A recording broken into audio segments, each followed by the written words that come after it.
بسم اللہ الرحمن الرحیم الحمد للہ رب العالمین والعاقبۃ للمتقین والصلاۃ والسلام علی سید الانبیاء والمرسلین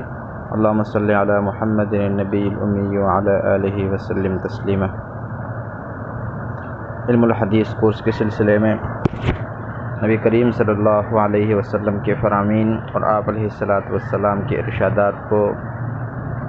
مختصر تشریح اور ترجمے کے ساتھ آپ کی خدمت میں پیش کرنے کا ایک بابرکت سلسلہ جاری ہے۔ اسی سلسلے میں حسب معمول آج بھی تقریباً 6 احادیث مبارکہ ترجمہ اور مختصر تشریح کے ساتھ آپ کی خدمت میں پیش کی جا رہی ہے۔ آج کے سبق کی پہلی حدیث نبی کریم صلی اللہ علیہ وسلم کا یہ ارشاد گرامی ہے۔ آپ علیہ الصلاۃ والسلام نے فرمایا: ان نفس لن تموت حتی تستکمل رزقها، ان نفسا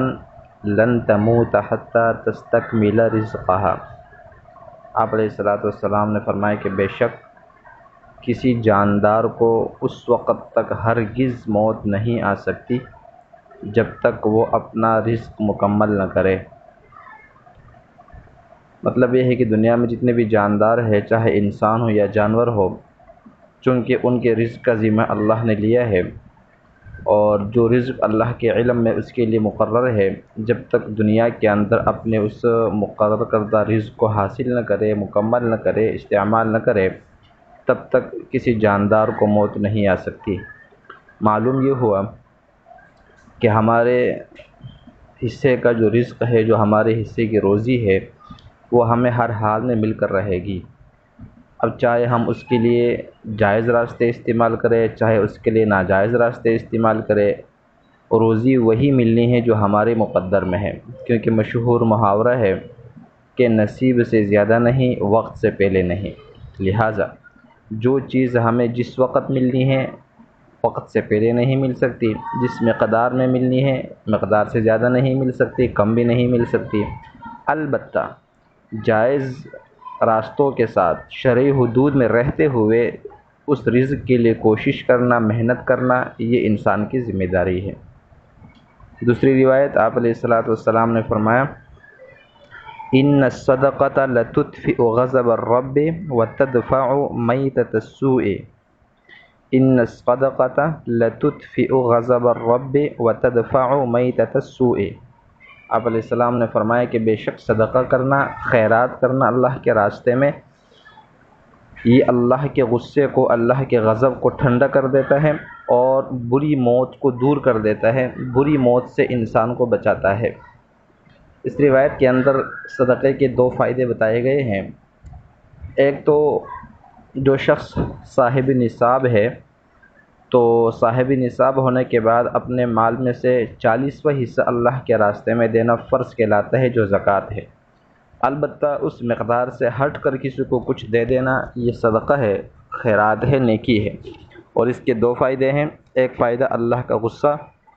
اس صدقے کی وجہ سے ٹھنڈا رہتا ہے اور انسان اللہ کے عذاب سے محفوظ رہتا ہے، اللہ کے غصے سے بچا رہتا ہے۔ دوسرا فائدہ، صدقہ دینے والے کو اللہ بری موت سے بچاتا ہے، یعنی موت کے وقت شیطان کے وسوسوں سے محفوظ رکھتا ہے، تاکہ وہ اس کی زبان سے کوئی برا کلمہ، کوئی کفر کا کلمہ ادا نہ ہو جائے۔ اسی طرح اللہ تعالیٰ اس کو ایسی بیماری سے بھی محفوظ رکھتا ہے جس بیماری کی وجہ سے وہ ناشکری کے کلمات ادا کرے اور لوگ موت کے وقت اس سے نفرت کریں۔ تو یہ فائدہ ہے صدقے کا۔ تیسری حدیث آپ علیہ الصلاۃ والسلام نے فرمایا: انک لست بخیر من احمر ولا اسود الا ان تفضله بتقوی، انک لست بخیر من احمر ولا اسود الا ان تفضله بتقوی۔ آپ علیہ الصلاۃ والسلام نے فرمایا کہ بے شک آپ نہ کسی سرخ رنگ والے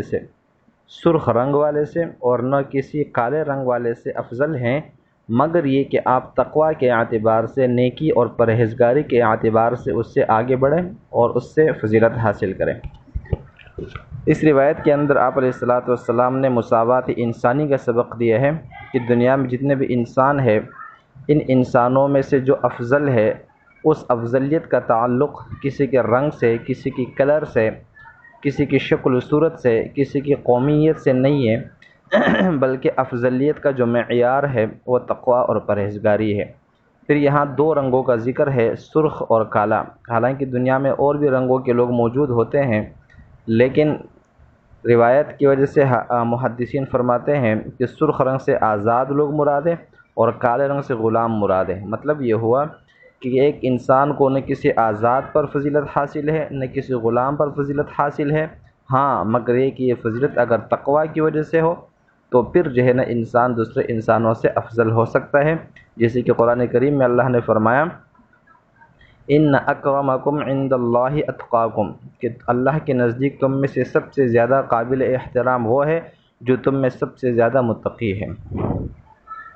اگلی روایت آپ علیہ الصلوۃ والسلام فرماتے ہیں ان اللہ لا ينظر الى صورکم واموالکم ولکن ينظر الى قلوبکم واعمالکم، ان اللہ لا ينظر الى صورکم واموالکم ولکن ينظر الى قلوبکم واعمالکم۔ آپ علیہ السلام نے فرمایا کہ اللہ تعالیٰ تمہاری صورتوں کو یا تمہارے مالوں کو، اموال کو نہیں دیکھتا، بلکہ اللہ تمہارے دلوں کو اور تمہارے اعمال کو دیکھتا ہے۔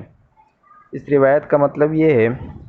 کہ ایک انسان کو دوسرے انسان پر شکل و صورت کے اعتبار سے کوئی فضیلت نہیں ہے، مالداری یا غربت کے اعتبار سے کوئی کمی نہیں ہے، کوئی فضیلت نہیں ہے۔ البتہ اللہ تعالیٰ کے ہاں دو چیزیں ہیں، نمبر ایک عقیدہ، دل، اخلاص، اور نمبر دو عمل۔ تو اللہ تعالیٰ کے ہاں جو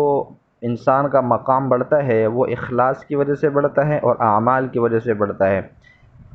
مالداری کی وجہ سے یا خوبصورتی کی وجہ سے نہ کسی کا مقام بڑھے گا، اور غربت کی وجہ سے اور بدصورتی کی وجہ سے کسی کا مقام کم نہیں ہوگا، اس لیے کہ اللہ کے ہاں قریب ہونے کے لیے یہ چیزیں معیار نہیں ہیں، اصل معیار دل کا اخلاص ہے اور انسان کے اعمال ہیں۔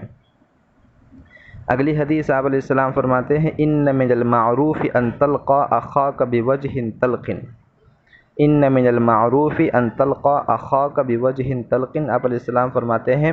کہ نیکی کے اندر یہ بات بھی شامل ہے کہ آپ اپنے بھائی سے ملاقات کریں خندہ پیشانی کے ساتھ، مسکراہٹ کے ساتھ، ہنستے ہوئے چہرے کے ساتھ۔ ایک انسان کا دوسرے انسان کے ساتھ خوش اخلاقی سے ملنا، خندہ پیشانی سے ملنا، اس کو حدیث کے اندر معروف یعنی صدقہ اور ثواب کا کام کہا گیا ہے، اس لیے کہ ہم راستے میں جب کسی انسان سے مسکراتے ہوئے ملتے ہیں تو اس سے اس کے دل کے اندر اطمینان پیدا ہوتا ہے، خوشی محسوس ہوتی ہے، اور پھر دونوں طرف سے مسکراہٹوں کا تبادلہ ہوتا ہے، اور ظاہر سی بات ہے ایک انسان کو اپنے کسی عمل سے، اپنی کسی بات سے خوش کرنا یا پھر اس کو اطمینان دلانا یہ ثواب کا کام ہے۔ اس لیے روایت میں فرمایا گیا ہے کہ آپ کا اپنے کسی بھائی کے ساتھ خندہ پیشانی سے ملنا بھی اس نیکی ہے اور خیر کا کام ہے، ثواب کا کام ہے، چاہے پھر وہ آپ کا دشمن ہی کیوں نہ ہو۔ اس لیے کہ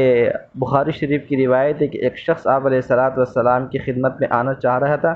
تو آپ علیہ الصلوۃ والسلام نے فرمایا کہ بئس اخو العشیرہ،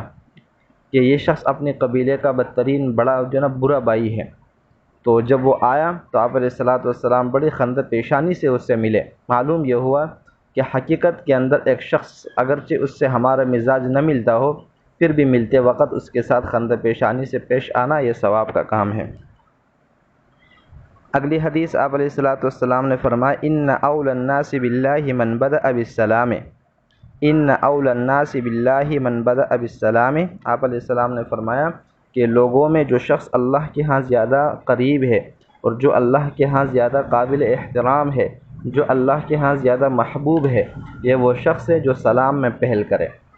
یہ حدیث ان لوگوں سے متعلق ہے کہ جو آپس میں سلام کے اعتبار سے برابر ہو، دونوں پیدل چل رہے تھے، راستے میں ملاقات ہوئی، تو چونکہ ان میں سے کسی کو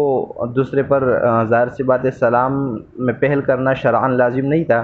اب یہاں جو پہل کرے گا وہ اللہ کے ہاں زیادہ قریب ہوگا۔ دونوں سواری پر سوار تھے، ظاہر سی بات ہے یہاں بھی دونوں سلام میں برابر ہے، اب ان میں سے جو پہل کرے گا اس کے بارے میں یہ حدیث ہے کہ وہ اللہ کے ہاں زیادہ قریب ہوگا۔